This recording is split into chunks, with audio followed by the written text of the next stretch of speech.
There's just a fence separates them from owning or from using that grass.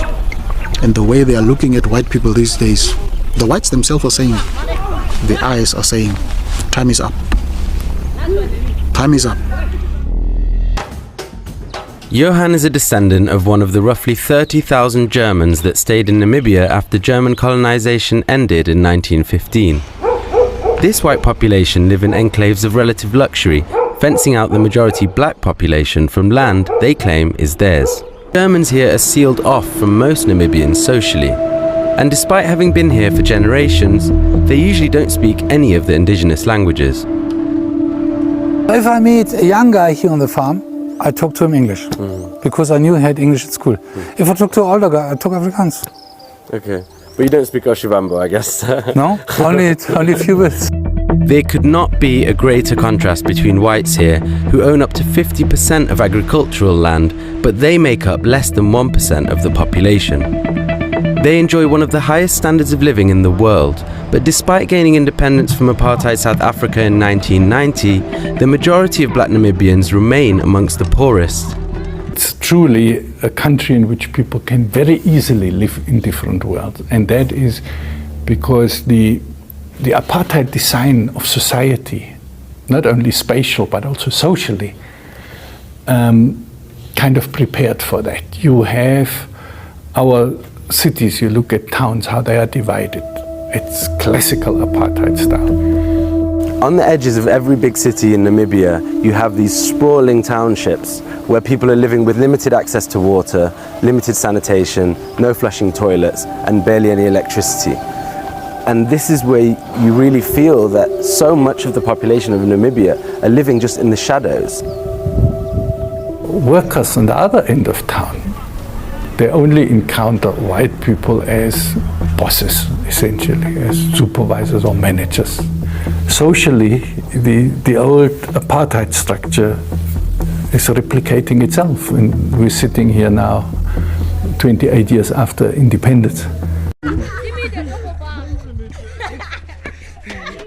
Germans here stick to their own, but once a year they present themselves during Carnival, a tradition that hits Germany every spring.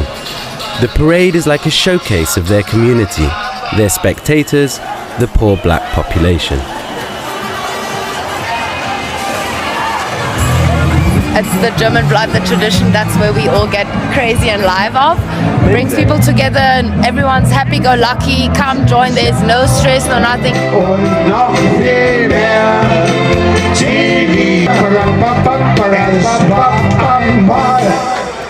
It's just another example of how friendly everyone is here, and everyone coming together just to enjoy a few beers. No matter what the politics say, no matter what life says, just see the best in everything right now. You need to take the mickey out of yourself sometimes, because life is unfair. That's bottom line. Poverty and inequality in Namibia are inextricably linked to land, and 44% of Namibian soil is commercially owned. That's approximately 39 million hectares, bigger than the whole of Germany. This land is still mostly in the hands of whites. Elsewhere in Africa, Zimbabwe is often scorned by the West for seizing land from white settlers. And in a South Africa still reeling from the legacy of apartheid, calls for radical change are getting louder. Forward to expropriation of land without compensation, forward! Forward to expropriation of land without compensation, forward! Here in Namibia, tensions are just as stark. If we have to take over, that's the first option. We're not going to be interested in saving the rhinos and all these funny things that happens. Our number one program is going to be land. What are we talking in terms of the land here, the farm, size-wise? 14,000 hectares. 14,000 hectares. Yeah. Okay. Cool. And you know how much is it? You know, you most probably people have got a different understanding field, for size. Yeah. 14,000 hectares is like 14,000 soccer fields. And then the people will think, oh, it's a big farm and so on. Yes, it is big. But if there's no rainfall, you know, if I've got a smaller farm and you don't get the rain on this small area, then you're stuck. 15,000 football stadium. Even just to say, it's not difficult for that guy. It's greed. That's why we get very angry and saying that the best solution is ultimately for us to occupy those ones. Mostly this farm, it's belonging to the German guys. The owner is a German from this side and the other side. Is it normal to have fences cutting off land like this? It's not normal, but because this land it's brought by the Germans during the colonial time when they came here. So they protect their things, it's why they started putting fence. A lot of Namibia's commercial land is surrounded by fences to keep animals in and people out. We visited a growing Damara community who exist in a kind of no man's land. The place is really a triangle. It's a triangle that has a complete surrounding of commercial farms. And on the one side it is a railroad, but then you have a tarred road.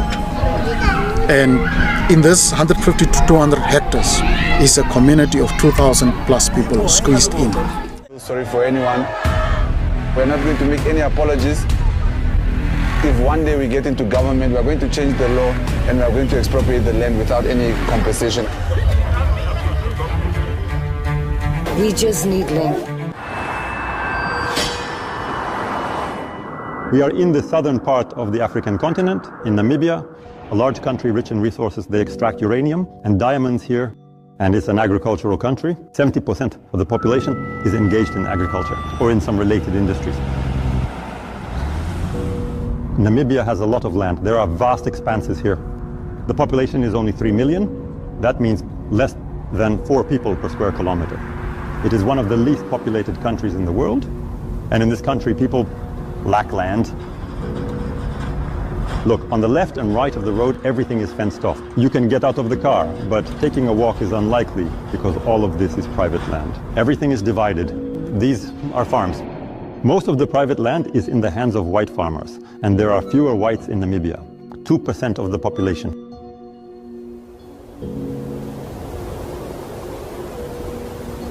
And black people, as a rule, have nothing. They are impoverished in their own country. When Namibia became independent, the ruling party declared that they would buy land from whites and give it to blacks. But this was progressing at a snail's pace. They managed to redistribute 1% of the land per year. We've adopted a stupid policy called willing buyer, willing seller. Right. Now here's the problem that I have. These people forcefully took this land. Now for you to say that if the people want their land back, they must buy it back. That's like a thief coming into your house, stealing your properties, and then you must buy back your properties that has been stolen by a thief. Well, people may say, this is like, maybe you got to the worst places, but you don't show what real life is. Yes. How big is this problem? How many people actually live in conditions that we've just said? Over 1 million people live in such conditions. The government is under pressure from the left. The left demands to start land reform, and this creates terrible tension. From Antia, yes, we are losing Jay. This is the party of the landless movement. It is represented in parliament, and it hopes to enter the government on this issue. Alexander, to the stimulus. And Michael is known throughout the country. He travels everywhere. His second name is Asadam. Michael Saddam Amushalev, named, of course, after Saddam Hussein. So we move with AK. Also, Michael really loves Fidel Castro. In general, he is a pure Marxist-Leninist. He follows everything by the book. Land to the peasants, factories to the workers. Right now, our wealth is just concentrated in the hands of a very few people. So let's first start with land redistribution, and then we start with making sure that our people have jobs. And those jobs can only come from us having factories.